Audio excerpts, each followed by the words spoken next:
YouTube, what's up guys? So I come to you guys kind of with like a heavy heart. So my Lotus died on me. I was driving it the other day, wanted to go drive it and enjoy it a little bit since I finally finished the front end.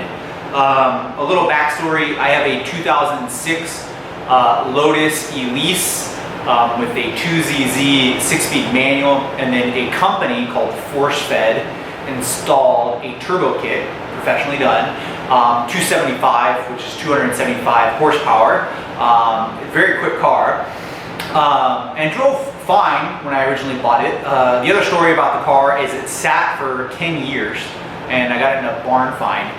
Since then I've changed all the fluids on it, oil, gas, everything on it. But I went to drive it and it had it stalled at a stoplight. So I came to a stoplight and it stalled, and then didn't want to start, didn't want to turn back up. And it was just sitting there, kind of disappointed. And then finally decided to kick back over. I was able to put it in a parking lot. And then it wouldn't want to start again. So it was almost like it was flooded and it smelled a lot like gas. Really disappointed with the car. Was expected to drive it a lot. The car has 7,000 miles on it. Very low miles on the car. It wasn't used very much. So long story short is it was sitting there and I couldn't get the car home. And I wanted to get the car home. And the Lotuses are very difficult to tow.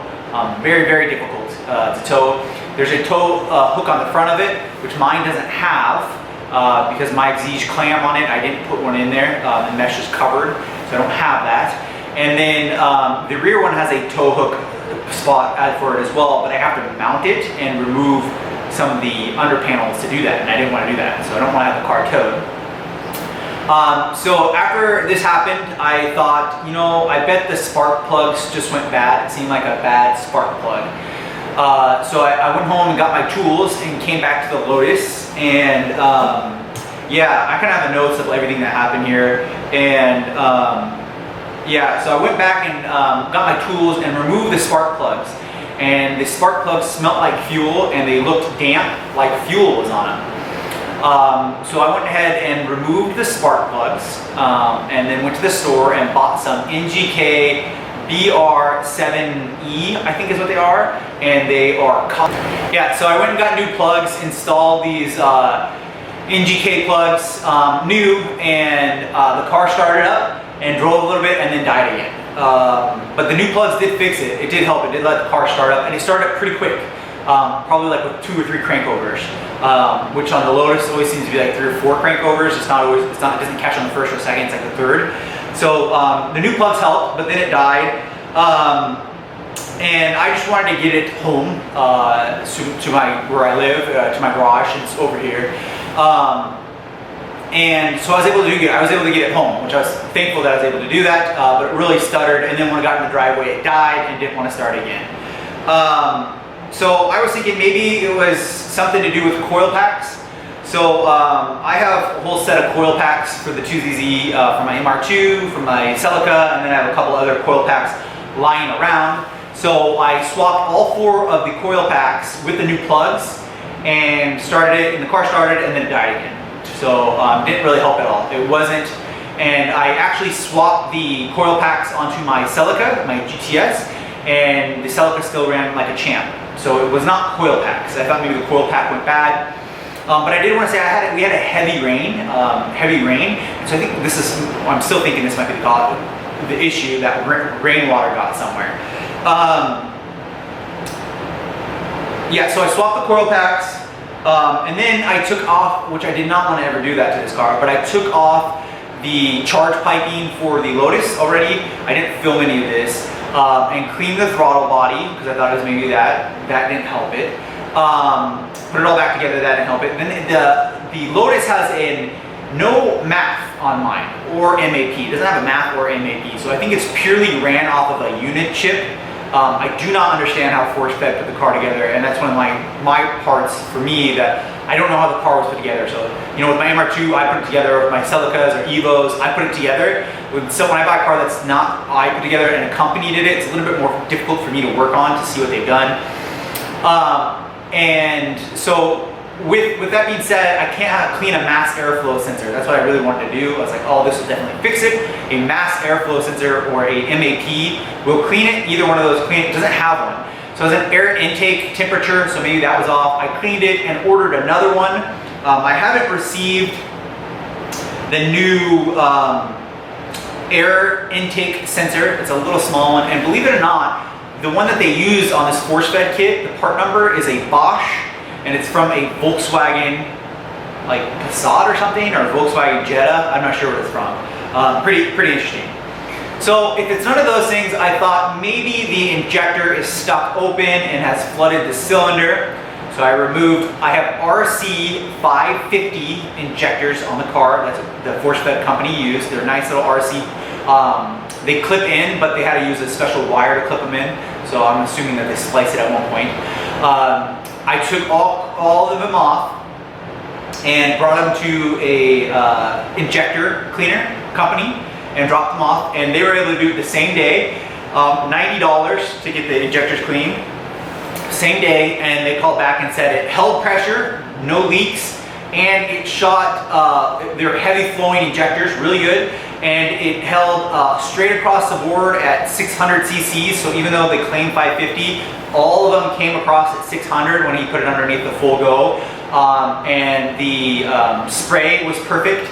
So the injectors had no issues. It cost me $90 to do that with no resolve, which kind of sucks, but I know that the injectors are good. I thought at one point there was water or dirt or something in the gas tank. So after I got the injectors and put them back on, car didn't want to start. At this time, it just didn't want to start. It was just spitter pattering, didn't turn over. It would turn over, it'd crank, but it'd never fire up.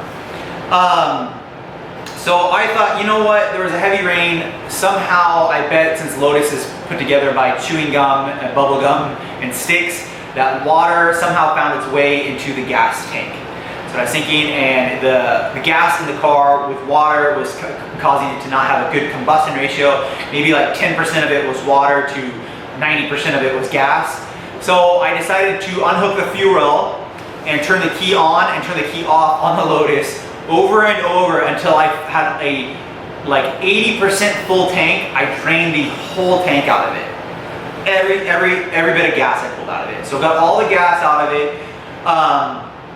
And when I had all the gas out of it and it was all gone, I put it back together, added brand new 92 octane gas with a heat, which is, I first used MAC, which is a thing that gets water out of it. Didn't have any water in the gas when I saw it. There was no separation really at all. So I don't think there ever was water in the gas tank.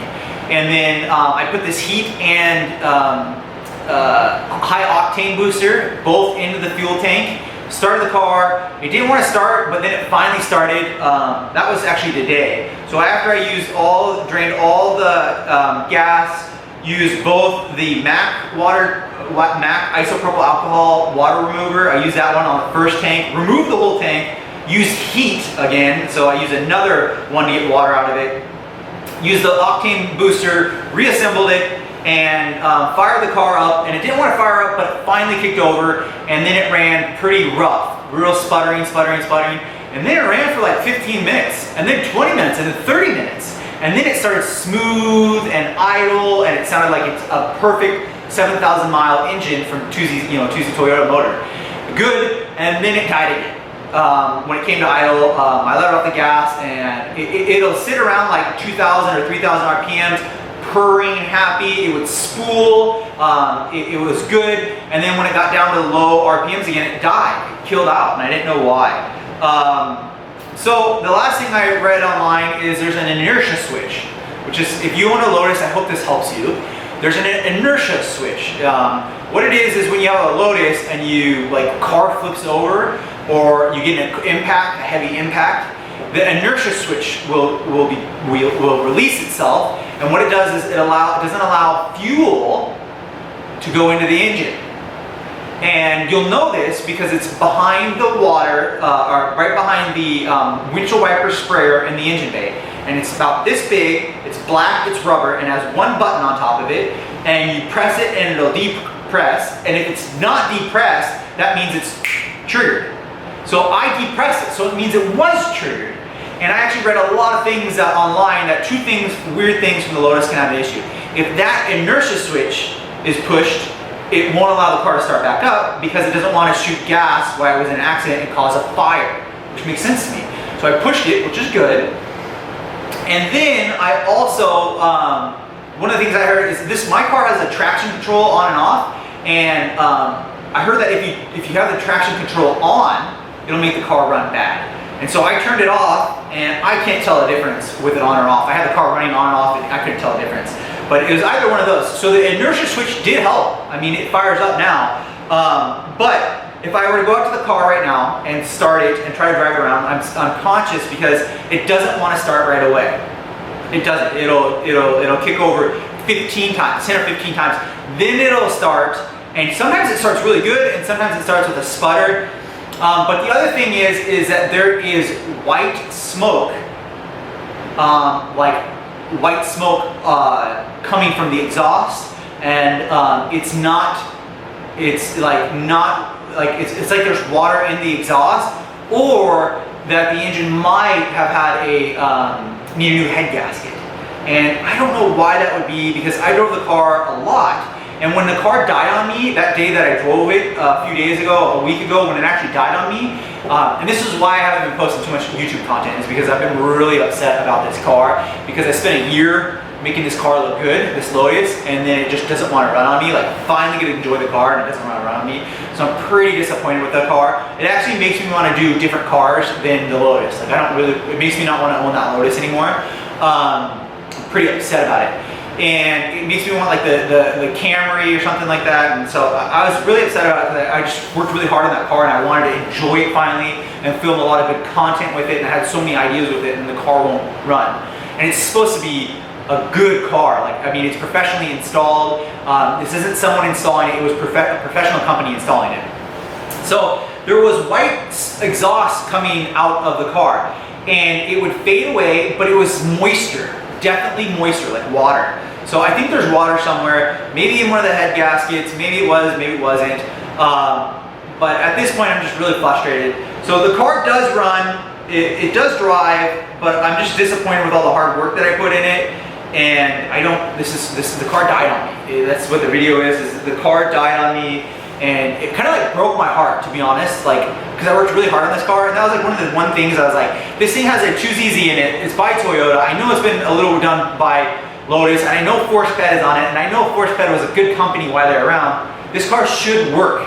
And I bought the car with the front end clam being needed to be replaced or repaired, clean title on the car, ready to go, spent a lot of money on it, and then it doesn't even run right. And so, when the last video I did with you guys, first drive, it ran like a champ. And so, you know, after that heavy rain, I don't know what happened. I don't know where water got or whatnot, but I'm gonna do my best to get the car running and enjoy it as much as I can. I actually did put the car up for sale, and I got a lot of people interested in it, so I don't know how long the car will be around. But yeah, so I will be back with more CELICA content really soon here. I'm gonna be doing some headlights for the CELICA. I'm going to be doing Tsunami Badge. If you want a Tsunami Badge, swing by MITCHDORE.COMHOW. But I'm going to be doing LED headlights, which I'm excited. So I got a lot of little modifications. I'm probably going to be wrapping the roof of the CELICA black, so there'll be more CELICA content. But again, I'm really disappointed in the Lotus. If you have any ideas of what you guys think happened, I'll explain it again real quick. Driving the car, it died at a stoplight. Didn't want to go, didn't start over, started over, didn't use spark plugs, made a big difference, spark plugs, and then died again. And then drove it all the way home, sputtering, and then did the inertia switch, it helped. So I've done all these things, but if you have any other ideas, I think I will go get, I have a compression tool, but it's like in one of my storage units, I have to go find it. But I might do a compression test. Maybe one of the cylinders has gone bad, which I really hope one of the cylinders hasn't gone bad. I don't want to have to deal with that. That's one of the big things. I really don't want to have to deal with that. It's a low mileage car. I know it has a turbo on it, but it should last. I mean, I should have many happy miles left in that car. I mean, 30, 50, 60,000 miles, easy. Enjoyable miles. So anyways, make sure to hit the like button, subscribe, guys. That's where I'm at. I'll be back with some more Lotus content, hopefully, and maybe not. And I'll be back with some CELICA content for sure, and some MR2 content. Make sure to hit the like button, guys, and Feel my pain. I'll see you on the next video.